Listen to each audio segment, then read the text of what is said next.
آپ نے بد دعا نہیں فرمائی. اس لیے یہ امت اور اس امت کا یہ نبی، ان کے ذمے دعوت اور دعا کیا، ان کے ذمے دعوت اور دعا کیا گیا ہے، ان کے ذمے بد دعا نہیں کی گئی ہے. دعوت اور دعا، دعوت اور دعا، دعوت اور دعا، یہاں تک کہ اللہ تعالیٰ کوئی فیصلہ کر دے.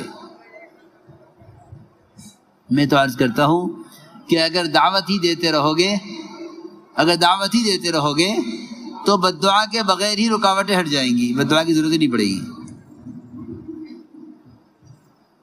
اور عجیب بات ہے، عجیب بات ہے، تمام انبیاء علیہم السلام کو ایک دعائیں مستجاب دی گئی ہے جو قبول ہونی ہے. تمام انبیاء علیہم السلام کو ایک دعائیں مستجاب دی گئی ہے جو قبول ہونی ہے، رد نہیں ہوگی. سارے نبیوں نے وہ دعائیں اپنی اپنی قوم کی ہلاکت کے لیے مانگ لی. نوح علیہ السلام نے طوفان نوح سے، اور صالح علیہ السلام نے، لوط علیہ السلام نے، سب نے وہ دعائیں مانگ لی. ان کی بد دعائیں قبول ہو گئی، قوم اس پر ہلاک ہو گئی. حضور اکرم صلی اللہ علیہ وسلم کو بھی دعائیں مستجاب دی گئی. پوچھا گیا آپ سے کہ تمام انبیاء علیہ السلام کو ایک دعا دی گئی جو قبول ہونی ہے، آپ کو بھی دی گئی ہے کہ ہاں مجھے بھی دی گئی ہے، تو آپ اس دعا کو کیوں نہیں مانگ لیتے امت کے لیے؟ آپ اس دعا کو امت کے لیے کیوں نہیں مانگ لیتے؟ آپ نے فرمایا اختبأتها للآخرہ، اختبأتها للآخرہ، میں نے اس دعا کو چھپا کر رکھا ہوا ہے قیامت کے دن کے لیے. اور واقعی عجیب بات ہے، حضرت کی بات عجیب بات ہے کہ پچھلے انبیاء علیہ السلام کو جانا تھا، ان کی قوموں کو بھی جانا تھا، پچھلے انبیاء کو بھی جانا تھا، ان کی قوموں کو بھی جانا تھا، تو انہوں نے اپنی حیات میں دعا مانگ لی اور دعا پر قوم ہلاک ہو گئی. آپ صلی اللہ علیہ وسلم تمام انبیاء میں آخری نبی ہیں. لا نبی بعدی ولا امۃ بعدکم، میرے بعد کوئی نبی نہیں، تمہارے بعد کوئی امت نہیں، میرے بعد کوئی نبی نہیں. یہ ہمارا عقیدہ ہے کہ آپ کے بعد کوئی نبی نہیں ہے، اور اس امت کے بعد کوئی امت نہیں ہے. آپ کو دنیا سے سفر کرنا ہے اور آپ کی امت کو دنیا میں رہ کر کام کرنا ہے. آپ کو سفر کرنا ہے، آپ مسافر ہیں، آپ مسافر ہیں، آپ کی امت مقیم ہے. یہ بات بہت غور سے سمجھنا، آپ مسافر ہیں، آپ کی امت مقیم ہے. اور آپ جانتے ہیں کہ جب امام مسافر ہو اور مقتدی مقیم ہو تو مقتدیوں کو امام کے پہلے سلام کے ساتھ ساتھ سب کو کھڑا ہو جانا چاہیے اور انتظار کرے امام جب مقتدی اپنی 2 رکعات پوری کر لیں تب امام دعا کرائے. یہ سمجھنے کی بات ہے، یہ سمجھنے کی بات ہے. کیوں آپ نے اپنی دعا کو اٹھا کے رکھا آخرت کے لیے؟ صرف اس لیے کہ میری امت کے ذمے، میرے دنیا سے جانے پر میری امت کی ذمہ یہ کام کیا گیا ہے.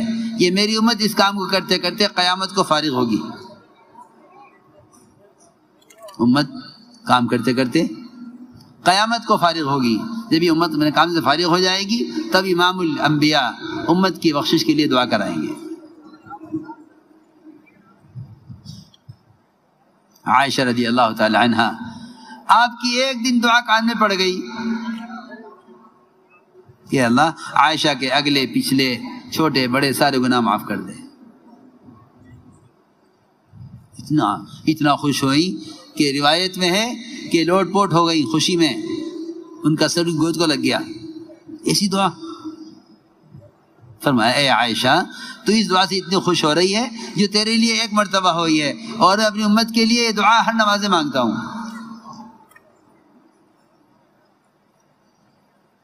میں امت کے لیے دعا ہر نماز میں مانگتا ہوں. میں نے عرض کیا کہ بد دعا بدعا تو وہ مانگتا ہے. ہائے ہائے. حضرت فرماتے تھے کہ انتقام اور ہدایت کا جذبہ ایک دل میں جمع نہیں ہو سکتے. کہ ان سے انتقام بھی چاہیے کہ ہدایت بھی چاہیے, نہیں ہوگا. طفیل بن دوسی رضی اللہ تعالیٰ عنہ واپس گئے قوم میں, محنت کی جا کر. آپ نے ہجرت کر لی مدینے کی طرف. غزوہ احد بھی ہو گیا, خندق بھی ہو گیا, بدر بھی ہو گیا. آپ صلی اللہ علیہ وسلم حضرت طفیل بن دوسی رضی اللہ تعالیٰ عنہ قوم میں محنت کرتے رہے. آپ صلی اللہ علیہ وسلم خیبر میں تھے. حضرت طفیل رضی اللہ تعالیٰ عنہ جو بات سننا نہیں چاہتے تھے, کان بند کیے ہوئے تھے, یہ طفیل رضی اللہ تعالیٰ عنہ 80 خاندانوں کو لے کر اسلام میں داخل کر کے لے کر پہنچے مدینہ منورہ. 80 خاندان. محنت کام کیا کہ جاؤ قوم میں محنت کرتے رہو, محنت کرتے رہو. غزوہ خندق بھی ہو گیا, احد بھی ہو گیا, بدر بھی ہو گیا. یہ کام کرتے رہے اپنی قوم میں. تو میں نے عرض کیا کہ اس واقعے سے بہت چیزیں معلوم ہو گئی کہ حیثیت کرامتوں سے کام نہیں ہوگا, کام محنت سے, مجاہدے سے ہوگا. کام محنت و مجاہدے سے ہوگا.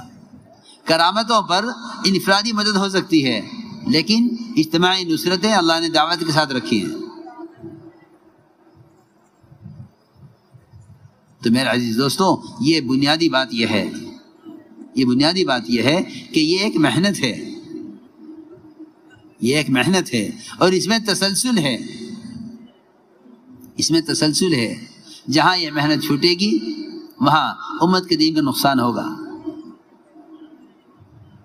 اس لیے حضور اکرم صلی اللہ علیہ وسلم نے اپنے ہر امتی کو داعی بنایا تھا. یہاں سے بلکہ انسانوں سے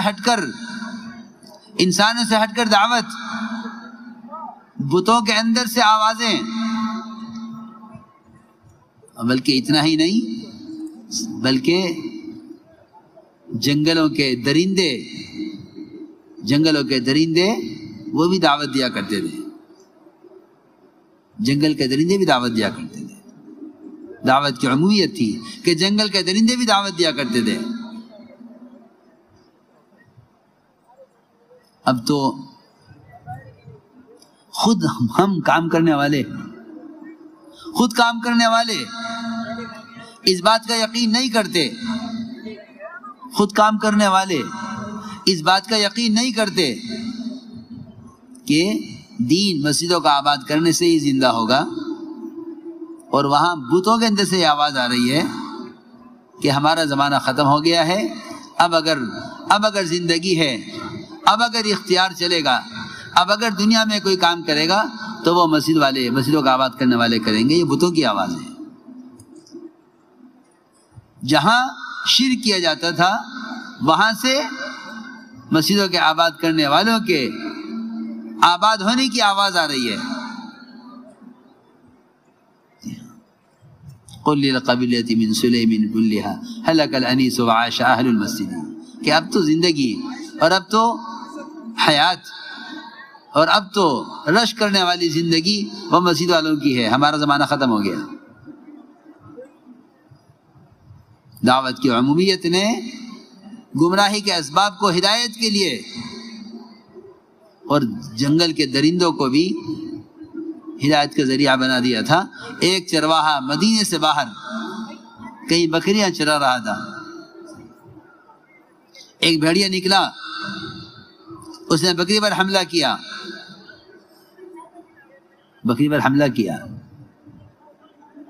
اس کا مقصد حملہ کرنے کا بکری کو پھاڑنا نہیں تھا, چرواہے کو متوجہ کرنا تھا. ورنہ بکری کو بھیڑی سے چھڑانا کوئی آسان کام نہیں ہے. بجائے اس کے کہ اپنی جان بچاتا, وہ جیسے ہی بڑھا بکری کو چھڑانے کے لیے, بھیڑیا نے بکری کو چھوڑ دیا. بھیڑیا وہیں بیٹھ گیا اور بیٹھ کر کہنے لگا چرواہے سے انسانی زبان میں کہ یہ کیا ہوا, اللہ نے مجھے رزق دیا تھا, آپ نے چھین لیا. مجھے اللہ نے رزق دیا تھا, یہ میرا رزق ہے, یہ میرا رزق ہے, اللہ نے درندوں کا رزق رکھا ہے اس میں، درندوں کے رزق کا یہی نظام ہے جنگلوں میں. عجیب بات ہے. ایک مرتبہ کیونکہ حضور اکرم صلی اللہ علیہ وسلم ساری انسانیت کے لیے نہیں بلکہ ساری کائنات کے لیے رحمت ہیں. آپ رحمت پوری کائنات کے لیے ہیں، صرف انسانوں کے لیے نہیں. عالمین سے صرف انسان مراد نہیں ہے بلکہ کائنات کی ساری مخلوق مراد ہے.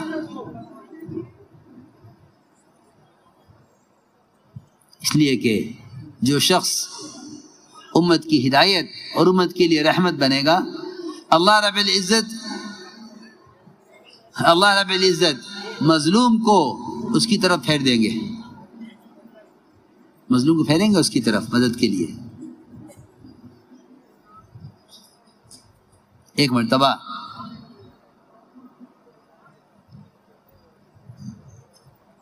ایک اونٹ دیوانہ ہو گیا مدینہ منورہ میں، اور اونٹ دیوانہ ہو جائے تو اس سے خطرناک کوئی چیز نہیں ہے کہ وہ انسان کی کھوپڑی کو چبا لیتا ہے. صحابہ نے عرض کیا کہ ایسا ایسا اونٹ ہے. فرمایا کہاں ہے، دکھاؤ کہاں ہے. کہ نہیں آپ نہ آئیے، وہ دیوانہ اونٹ ہے، نقصان پہنچا دے گا، آپ نہ آئیے. پوچھا کہاں ہے، کہ اس طرف درختوں میں ہے، باغ میں، آپ چلے اس طرف اکیلے. صحابہ چیخ اٹھے اسی طرف ہے، ادھر نہ جائیے. آپ چلتے چلے گئے اس کی طرف. اس نے آپ کو دیکھا دور سے آپ کو دیکھا اور چیختا ہوا بڑھا آپ کی طرف. صحابہ ڈر گئے کہ ابھی آپ پر حملہ کر دے گا، لیکن اس نے آپ کے قریب آ کر آپ کے کان میں اپنے مالک کی تمام شکایتیں کی، تمام شکایتیں اپنے مالک کی. مجھے اتنا چلاتا ہے، اتنا تھکاتا ہے، اتنا بوجھ لاتا ہے، ساری شکایتیں. آپ کھڑے ہو کے سنتے رہے. فرمایا اس اونٹ کا مالک کون ہے؟ بلایا گیا. کس کا اونٹ ہے؟ کہاں؟ فلاں کا. بلاؤ اس کو. بلا کے فرمایا یہ اونٹ تمہاری شکایتیں کر رہا ہے، یہ تمہاری طرف سے یہ زیادتی ہے. جنگل کے درندوں کا آپ کے ساتھ ایسا تعلق تھا. ایک مرتبہ پورا وفد آیا بھیڑیوں کا جنگل سے آپ کی خدمت میں، پورا وفد جنگل سے بھیڑیوں کا آپ کی خدمت میں، کہ ہم ایک تجویز لے کر آئے ہیں آپ کے پاس ایک تجویز لے کر آئے ہیں آپ کے پاس. ہم سارے جنگل کے بھیڑیوں کی طرف سے ایک جماعت آپ سے بات کرنے کے لیے آئی ہے. اگر اتنی بکریاں ہر ریوڑ سے ہمیں سال میں اتنی دے دی جائیں تو ہم بھیڑیے آپ سے اس بات کا عہد کرتے ہیں کہ ہم کسی کی بکری پر حملہ نہیں کریں گے.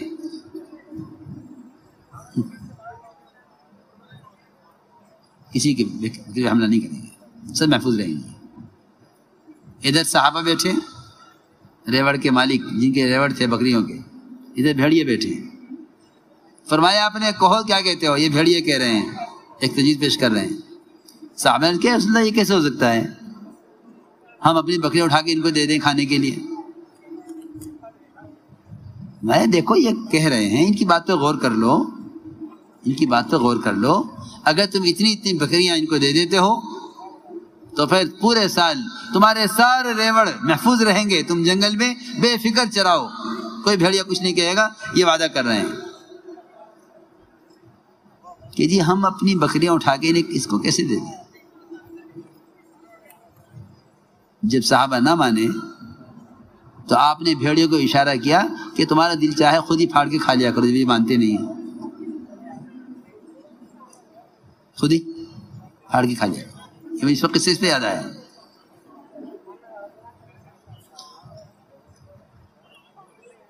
کہ جو واقعی انصاف کرنے والے ہوتے ہیں، اللہ جانوروں کی ضروریات اور ان کے مسائل کو بھی ان سے حل کراتے ہیں. اور جب یہ خود ظالم بن جاتا ہے تو انسان بھی ان کو ظالم کہتے ہیں. انسان بھی ان کے پاس اپنی ضرورت لے کر نہیں آتے. ان کے پاس انسان بھی اپنی ضرورت لے کر نہیں آتے. اور جو منصف ہوتے ہیں ان کے پاس جاور بھی اپنی ایسے بادشاہ گزرے ہیں جنہوں نے اپنے باہر کے بڑے گیٹ پر ایک رسی لٹکائی ہوئی تھی. وہاں سے رسی ہلاؤ تو اندر گھنٹی بجتی تھی کہ دیکھو کوئی سائل آیا ہے, اس کا سوال پورا کرو. سائل کا سوال پورا کرو, کوئی سائل آیا ہے دروازے پر. معمول تھا یہ. بلکہ حدیث میں آتا ہے مناولۃ المسکین تقی مصارع السوء, کہ مسکین کو اپنے ہاتھ سے جا کر دینا یہ اچانک پیش آنے والے حوادثات سے روک دیتا ہے. ایک صحابی تھے, وہ نابینا ہو گئے, آنکھیں جاتی رہی بالکل.